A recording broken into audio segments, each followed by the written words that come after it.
Merci pour la question, ces journalistes. Je vous remercie pour cette invitation et je remercie autant tous ces téléspectateurs qui nous suivent en ce moment. Je puis dire que la République se porte relativement bien. Il faut bien le dire relativement parce que vous savez que la partie est du pays est la proie de velléités expansionnistes rwandaises, comme on l'a qualifié. Le M23 n'a fait que sombrer en fait la sérénité républicaine. Ajouter à cela tout ce qu'on venait de subir il n'y a pas longtemps, cette bombe piégée de la part de Zadef qui a certainement endeuillé la République.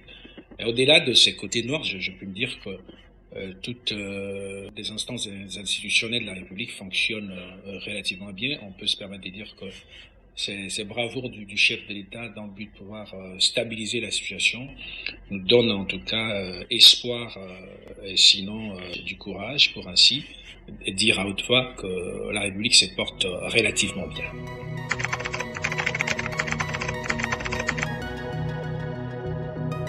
C'est comme vous que j'ai appris cette triste nouvelle qui fait état du fait qu'il y a une association œuvrant aux États-Unis, si je ne me trompe pas, qui financerait des mouvements rebelles de couleur Banyamulenge. Et à l'occasion, certaines personnalités politiques, notamment un des anciens vice-présidents de la République, qui aurait été cité dans cette affaire, et tout de suite j'ai appris qu'il aurait réagi. En attendant, c'est des lumières sur cette question qui fâche, parce que, vous savez, généralement, en dehors de cet état d'information, je peux me permettre de dire qu'on ne peut pas permettre dans une république mosaïque qu'une tribu, je ne parle pas de tout le monde parce qu'il ne s'agit pas de toute tribu des Banyamulenge qui aurait été reprochée tel qu'on l'a tous appris, mais en tout cas si le fait s'avérait vrai, on ne permet pas dans une république aux couleurs plurielles qu'une communauté puisse avoir ses sentiments, à s'identifier en dehors des autres communautés de la République. J'ai vraiment autant de réserves pour tout dire sur les sujets, attendant que certainement le service de sécurité congolais, qui travaille conjointement avec la CIA, puisse nous dévoiler la version définitive de cette question qui fâche, parce que a-t-on appris qu'au travers du travail abattu par des services de sécurité, cette ONG œuvrant aux États-Unis financerait une rébellion communautaire des Banyamulenge. Donc, c'est des informations prises telles quelles. Je ne me permets pas en tout cas de pouvoir gesticuler en attendant que le président nous soit donné de la part de ceux qui ont mis au grand jour cette information.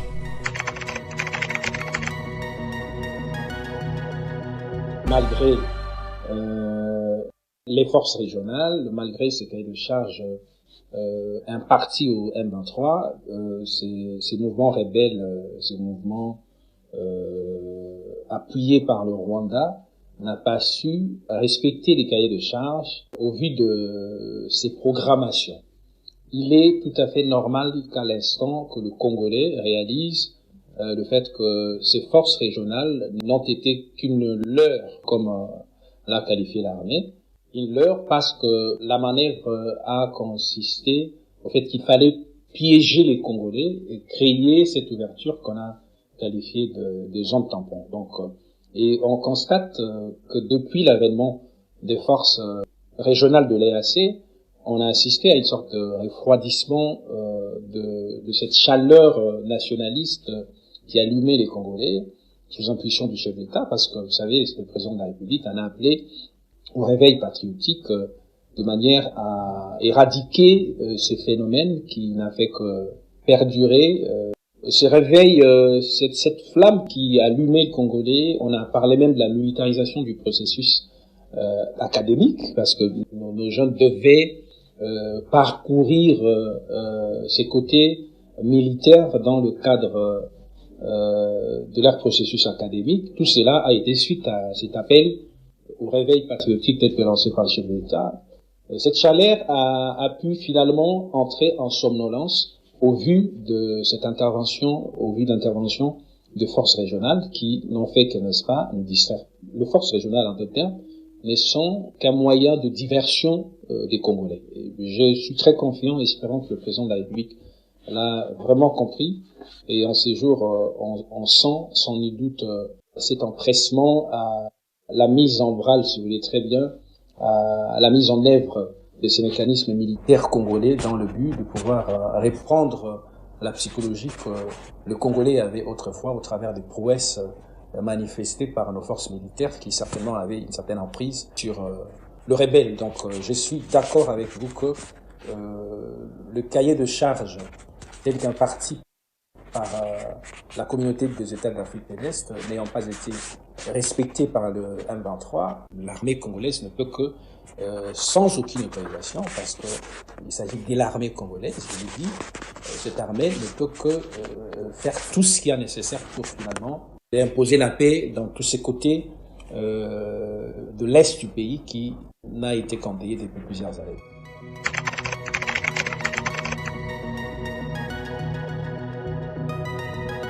M. Moïse Katumbi n'a fait que présenter son ambition à postuler comme président de la République. Il n'appartient pas à moi de pouvoir dire s'il a qualité d'être candidat président de la République ou pas. Certainement, il appartiendra aux instances judiciaires de pouvoir découdre la question.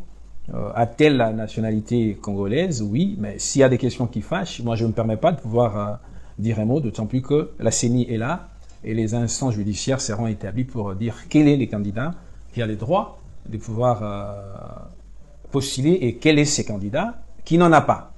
Mais dire que la candidature de M. Moïse Katumbi peut déranger, énerver l'avenir présidentiel de l'actuel chef de l'État, je ne vois pas cela possible, d'autant plus que dans l'ancienne configuration, mêlant M. Moïse Katumbi, M. Fayoulou, M. Jean-Pierre Bemba, qui ont tous travaillé dans ces quasiment triumvirats, mais n'ont pas su empêcher à M. Félix Tshisekedi, qui était l'unique candidat de l'IDPS, à devenir président de la République.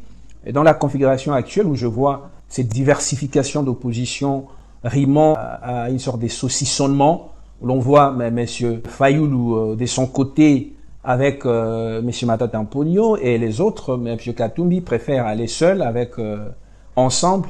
Je ne vois pas, au regard du fait que nous sommes appelés à affronter les tours uniques de l'élection présidentielle, je ne vois pas, en tout cas, M.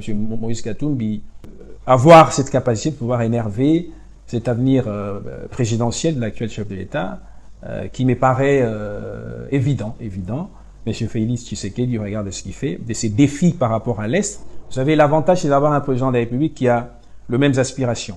Les mêmes aspirations concernant la paix à l'Est. Nous avons aujourd'hui la chance d'avoir un président de la République, un Congolais connu historiquement, on connaît son père, on connaît sa mère, et qui se tient debout pour dire non au Rwanda.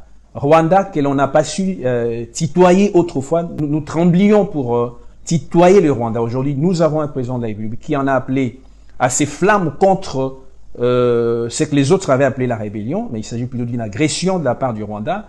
On ne peut que soutenir un tel chef de l'État de manière à rassurer la population congolaise sur la quiétude et la sécurité qui sont des denrées qui conditionnent le développement national. On ne peut que encourager le chef de l'État qui s'est levé avec le peuple congolais de manière à dire non à ces velléités expansionnistes de nos voisins qui servent certainement de cheval de Troie aux forces occidentales. Et du point de vue diplomatique, nous sentons ces prouesses de la part du chef de l'État qui ont pu faire changer la donne. On ne peut que, chers journalistes, donner la chance à l'actuel chef de l'État de parachever ces actions diplomatico-militaires qui certainement vont déboucher à la libération du peuple congolais.